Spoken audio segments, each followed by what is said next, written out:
The shimmering began at dawn. Dr. Sarah Chen was tracking a routine solar flare when her instruments went haywire. Across her monitors at the Stanford Solar Observatory, readings jumped to impossible levels as ripples of energy cascaded through Earth's magnetosphere. She reached for her phone to alert her colleagues, but it was already ringing. "Are you seeing this?" Dr. James Kumar's voice crackled with static. "It's happening globally. Every observatory from Chile to Australia is reporting the same phenomenon." Before Sarah could respond, the sky split open. Through tears in the fabric of space itself, massive vessels emerged, sleek crystalline structures that seemed to absorb light rather than reflect it. 7 ships, each easily the size of Manhattan, took position over Earth's major cities: New York, London, Beijing, Moscow, Tokyo, New Delhi, and Sao Paulo. For 23 minutes, the world held its breath. Military jets scrambled but kept their distance. Nuclear submarines surfaced in strategic positions, and billions of humans stared upward, wondering if this was humanity's last day of freedom. The message, when it came, resonated not through speakers or screens, but directly in the minds of every human on Earth. The sensation was like remembering something you'd never experienced. "People of Earth, we are the Voltharian Consortium. Your world has been selected for integration into our resource network. Your planet's unique magnetic field properties make it invaluable to our civilization's continued expansion." Sarah felt her knees weaken as the alien consciousness pressed against her own. The voice continued, clinical and detached. "We require unrestricted access to your planetary core and magnetosphere. Your species will be permitted to continue existing in designated habitation zones. Resistance is inadvisable. You have 72 hours to surrender control to our administration." In Washington, D.C., General Maya Rodriguez slammed her fist on the Situation Room table. "They're not even trying to negotiate. This isn't first contact. It's an eviction notice." The president aged visibly as reports flooded in. China and Russia were moving military assets. The European Union was calling for diplomatic dialogue. And solar observatories worldwide were reporting unprecedented magnetic disturbances. That's when Dr. Chen made the connection that would change everything. "The ships," she whispered, reviewing her data. "They're not just positioned over cities. They're positioned along Earth's magnetic ley lines. And they're drinking our magnetosphere like it's some kind of fuel." She immediately sent her findings to Dr. Kumar and a select group of quantum physicists. Within hours, a pattern emerged. The Voltharian ships weren't just harvesting Earth's magnetic field, they were dependent on it. Their very structures seemed to resonate with the planet's natural magnetic frequency. In a secure underground facility beneath the Rocky Mountains, Dr. Chen presented her findings to a joint military scientific task force.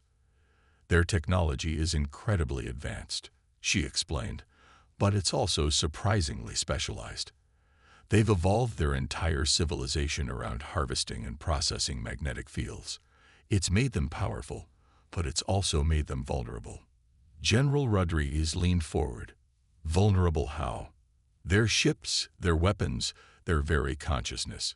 It all operates on principles of magnetic resonance. They're so advanced in this one area that they've probably forgotten there are other ways to fight." A young quantum physicist named Dr. Marcus Wong stood up.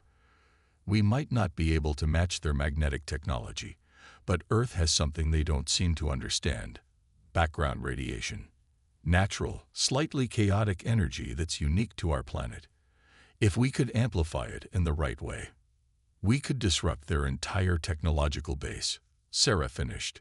"But we'd need time, and resources, and a way to get close to their ships." General Rodriguez smiled for the first time since the invasion began. "We have 72 hours, and they expect us to surrender." She turned to the president's representative. "Sir, I suggest we give them exactly what they're expecting: a show of human weakness, while we prepare to show them something they're not expecting at all." As the meeting dispersed, Sarah looked up at the ceiling. Knowing that somewhere above, The crystalline ships hung in the sky, drinking Earth's magnetic essence. The aliens thought they had found an easy target, a primitive world to add to their collection.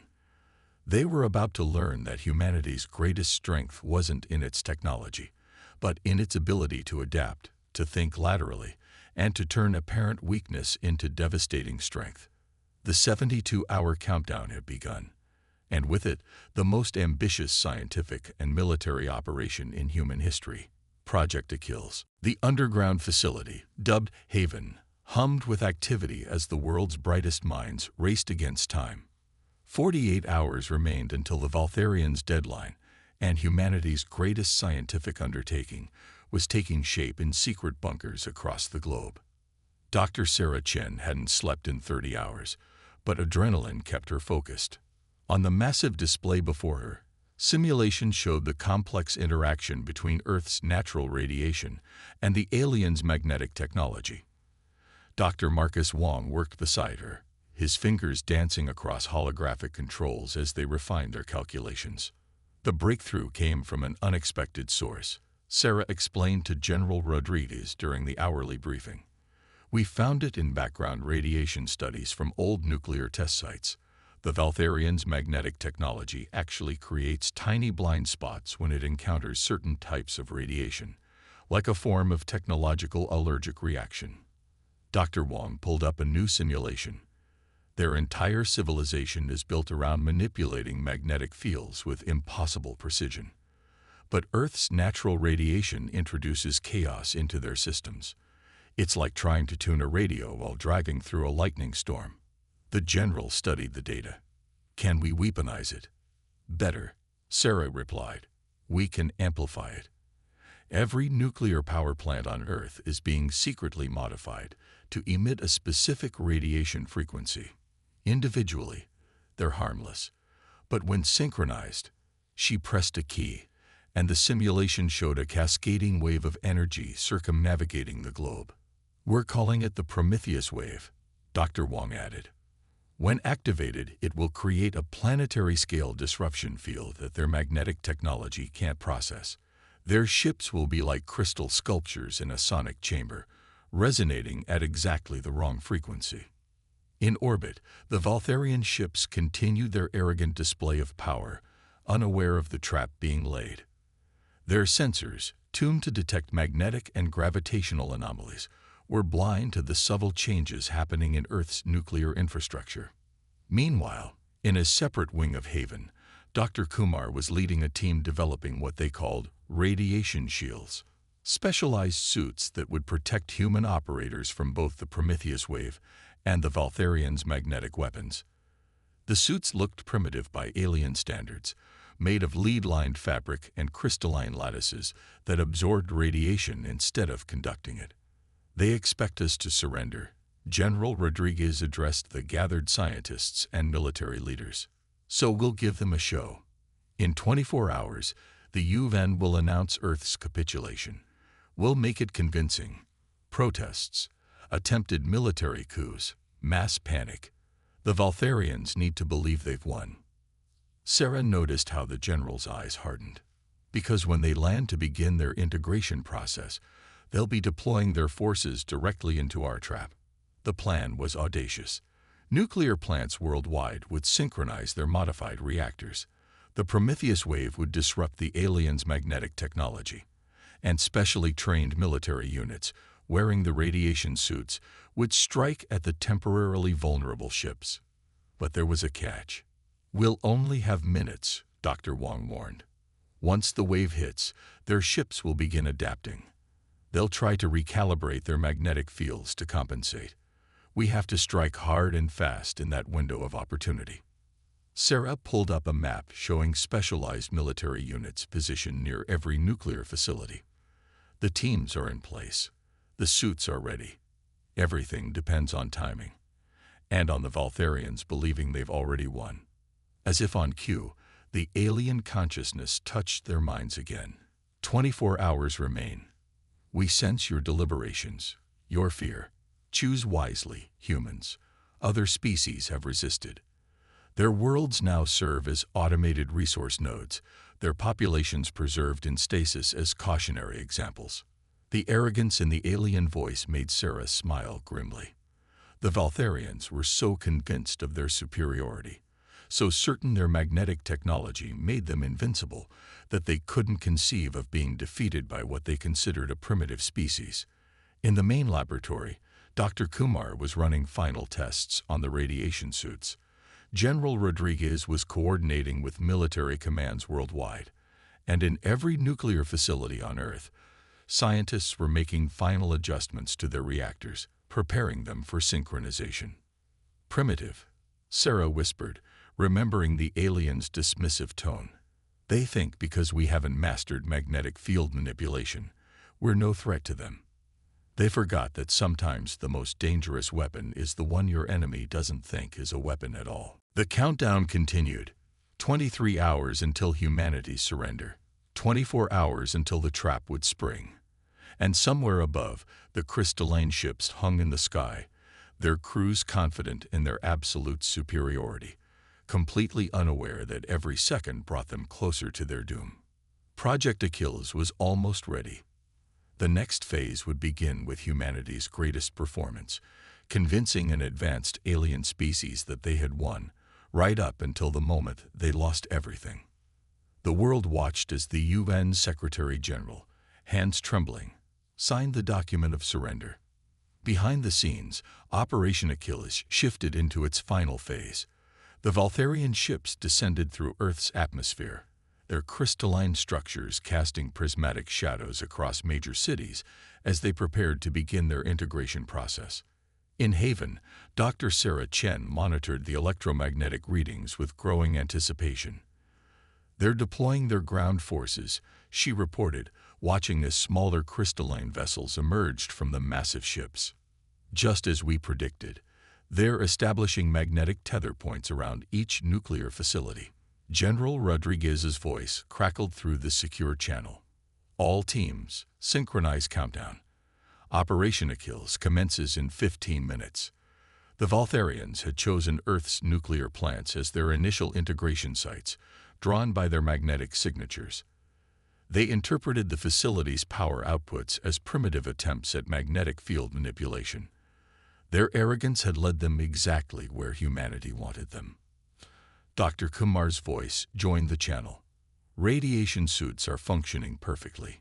Teams are in position at all 27 target locations."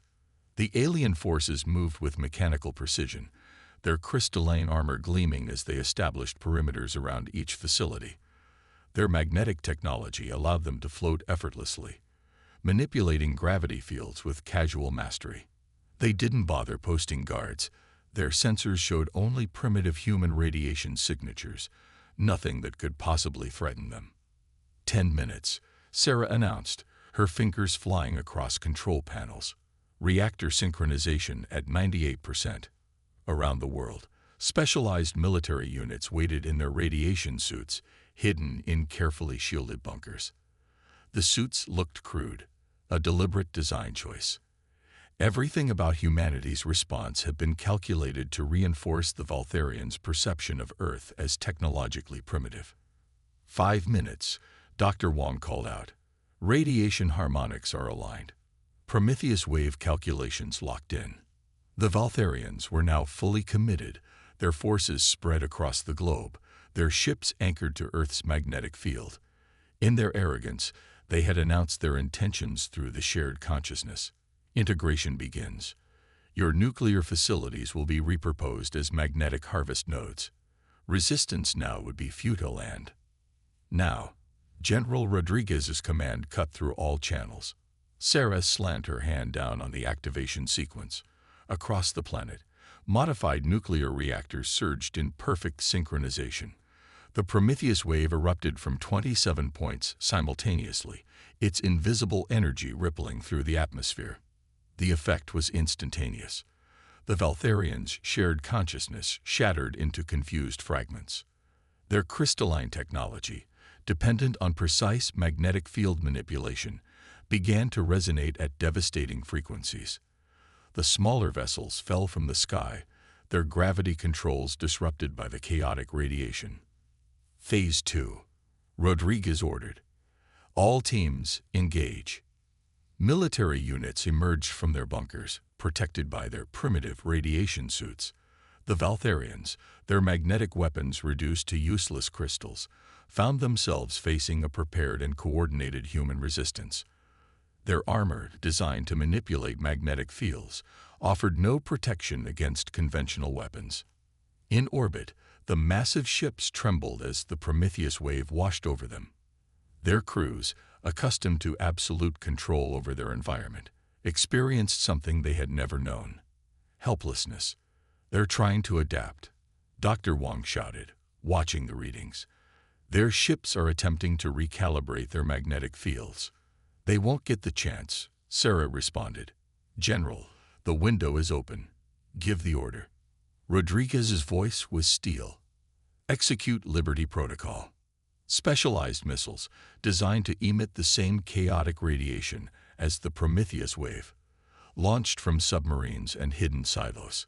The Valtharian ships, their defensive systems compromised, could only watch as humanity's primitive weapons approached. The impacts were devastating. The crystalline ships, their molecular structure already destabilized by the Prometheus wave, shattered like massive glass sculptures. Debris rained down over the oceans, carefully aimed away from populated areas by the precise targeting of Earth's military forces. On the ground, the battle was already over. Without their magnetic technology, the Valtharian forces were quickly overwhelmed. Their shared consciousness, which had made them so efficient in battle, now worked against them. Each defeat and surrender rippled through their network, spreading panic and confusion. Update from all sectors. A tactical officer reported, "Valtharian ground forces are surrendering globally. Their command structure has completely collapsed." In Haven's main control room, Sarah watched the displays with a mixture of awe and disbelief. Humanity had just defeated a technologically superior force, not by matching their strengths, but by turning their own advantages against them. "Send the message," General Rodriguez ordered. Sarah activated the emergency broadcast system, and her words reached every surviving Valtharian through their own shared consciousness network. "Your integration has failed. Earth is not yours to harvest. But we offer your survivors a choice: surrender and face justice, or leave our solar system. Never return." The response came quickly, tinged with something the Valtharians had never expressed before: fear. "We withdraw. Your species, you are not what we thought." As the few intact Valtharian vessels fled Earth's orbit, Dr. Kumar approached Sarah's station. "They never imagined we could turn their greatest strength into a weakness. They were so focused on magnetic field manipulation that they forgot there are other forms of energy in the universe." "That's the problem with thinking you're superior," Sarah replied, watching the alien ships disappear into deep space. "You stop looking for alternatives. You stop innovating. You become predictable." General Rodriguez joined them, her expression stern but satisfied. "And humanity's greatest strength has always been finding alternatives, finding ways to survive, finding ways to win." The victory was complete, but it was only the beginning. Earth now possessed captured Valtharian technology, a new understanding of magnetic field manipulation, and a unified planetary defense system. Humanity had not just survived, they had emerged stronger, more united, and ready to take their place among the stars. Above them, the sky was clear for the first time in days. But everyone knew nothing would ever be the same again. Humanity had faced extinction and emerged victorious. The galaxy would soon learn what the Valtharians had discovered too late. Underestimating humans was a fatal mistake. 3 months after Operation Achilles, Earth was transformed. The remains of Valtharian ships had become research centers, their crystalline technology yielding secrets that accelerated human scientific understanding by decades. Dr. Sarah Chen stood in the new Global Defense Institute, surrounded by holographic displays showing the integration of human and alien technology. The Valtharians' defeat sparked something they never expected, she explained to an international delegation. "They thought they were crushing our spirit. Instead, they unified humanity like nothing else in history. The evidence was everywhere. Former rival nations now worked together in the Planetary Defense Coalition. The captured Valtharian technology was shared equally among all nations, preventing any single power from dominating the new technological revolution. Dr. Kumar entered the briefing room, his face grave. "We're picking up signatures at the edge of the solar system. Multiple vessels, using advanced magnetic propulsion. The Valtharians have returned, and they've brought reinforcements." General Rodriguez, now Supreme Commander of Earth's Defense Forces, activated the Global Alert System. "They're not catching us unprepared this time." "How long until they reach Earth?" 48 hours, Kumar replied. "But there's something else. The signatures are different, more advanced. They've adapted their technology." Sarah studied the readings, her mind racing. The Valtharians had learned from their defeat. Their new ship showed signs of radiation shielding, designed specifically to counter the Prometheus wave. But in their rush to adapt, they had revealed something crucial. "Look at these energy patterns," she pointed to the display. "They've sacrificed efficiency for protection. Their ships are burning through power at an unprecedented rate. They're desperate, and they're scared." In orbit, Earth's first line of defense was already active. Satellites equipped with hybrid human-Valtharian technology formed a detection grid around the planet. Ground-based magnetic pulse cannons, reverse-engineered from captured technology, stood ready. Dr. Wong, now heading the Advanced Weapons Division, joined the briefing via hologram. "We've completed testing on the Mark I radiation suits. They incorporate Valtharian crystal matrices, allowing our forces limited magnetic field manipulation while maintaining protection against their weapons." The next 48 hours were a blur of activity. Earth's combined military forces mobilized with unprecedented coordination.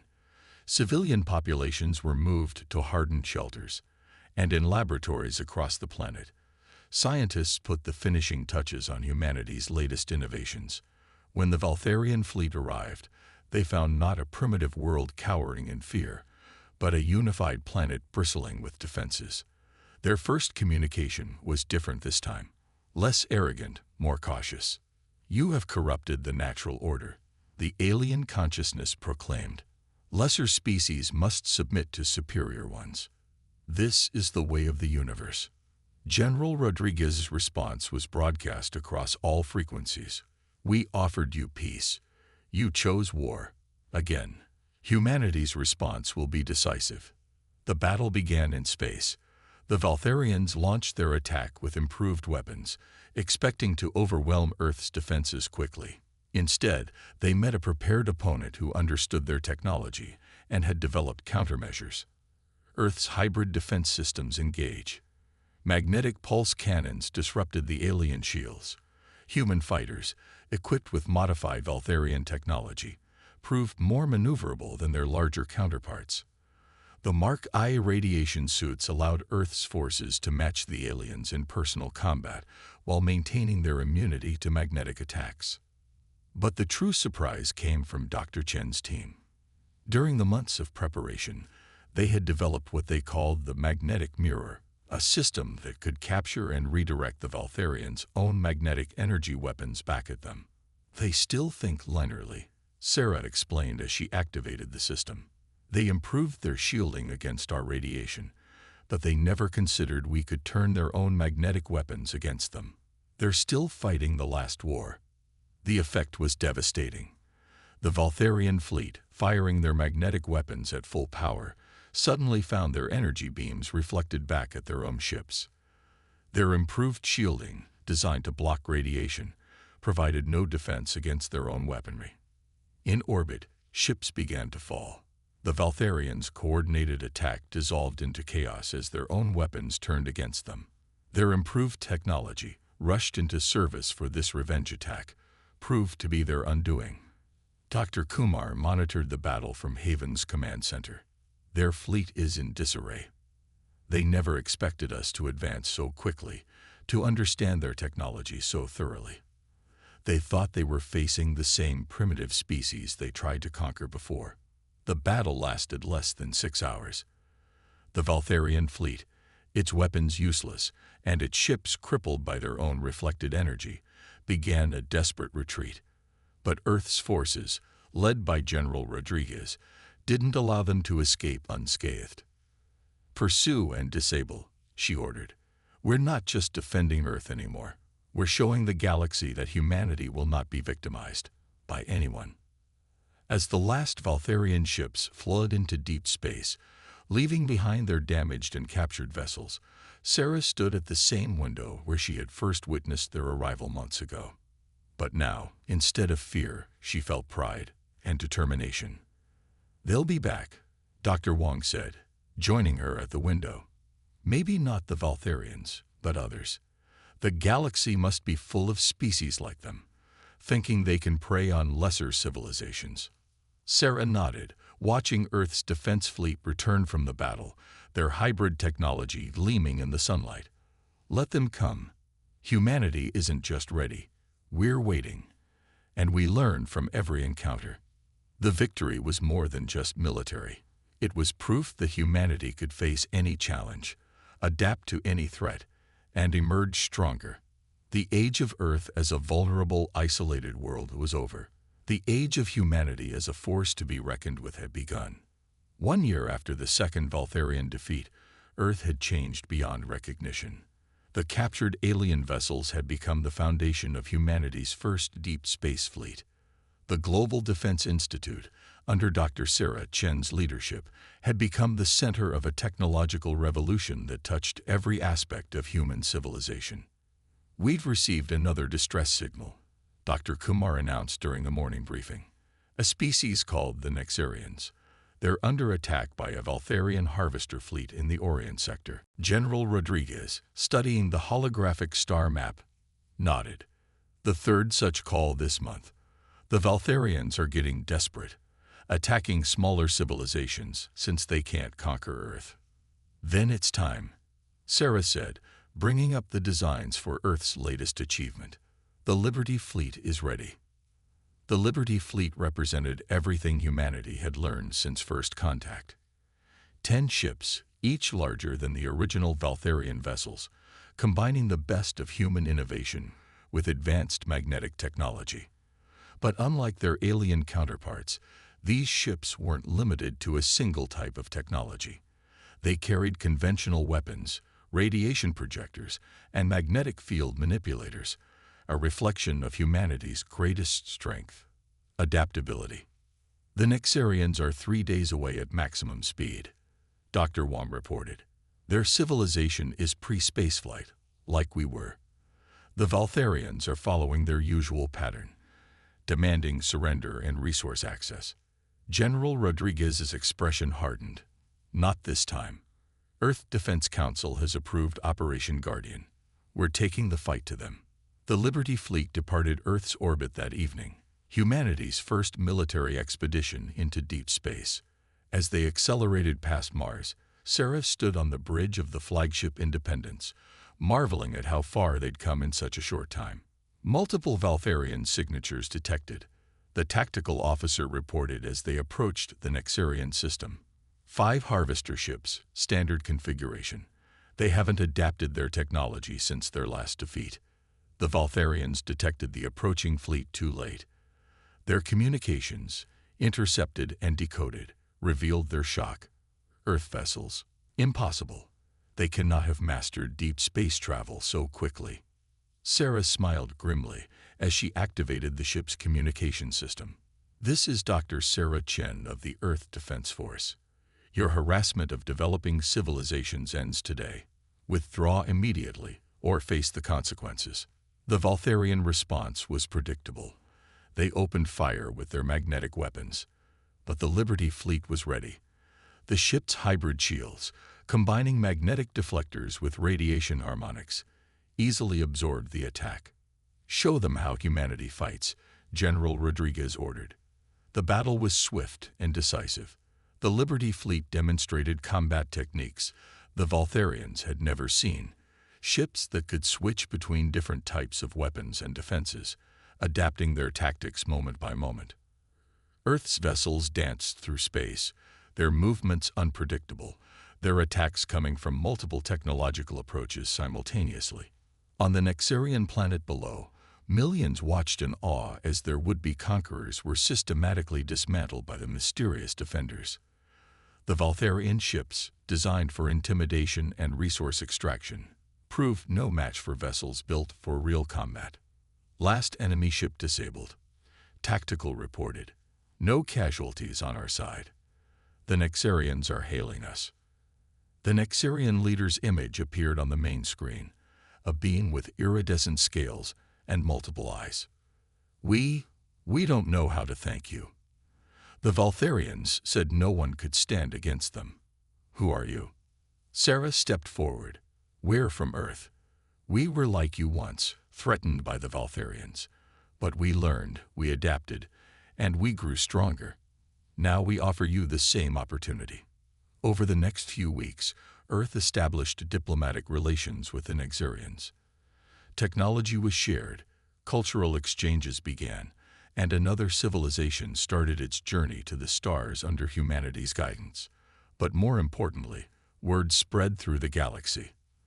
The story of Earth, the planet that had not only defeated the Valtharians, but had then gone on to protect others from them, became known across countless worlds. Back on Earth, Sarah stood with Dr. Kumar and General Rodriguez in the new Galactic Relations Center, watching ships from a dozen alien species dock at the orbital station above. The Valtharians did us a favor, Kumar mused. They'd forced us to overcome our divisions, to reach for the stars centuries before we might have naturally done so. They taught us something important, Sarah added. True strength isn't about having the most advanced technology in one area. It's about being able to adapt, to think creatively, to use everything at your disposal. General Rodriguez nodded, watching as another diplomatic vessel arrived. This one from a species seeking Earth's protection from their own oppressors. They thought they were superior because they mastered one type of technology.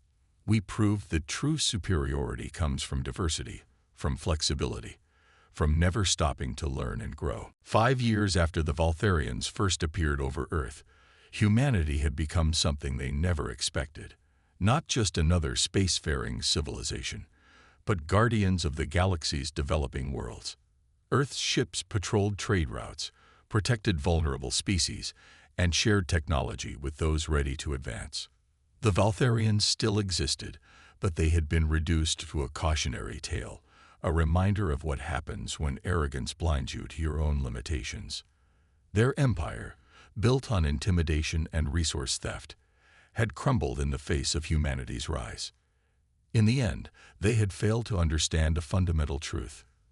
True power doesn't come from technological superiority, but from the willingness to learn, adapt, and grow.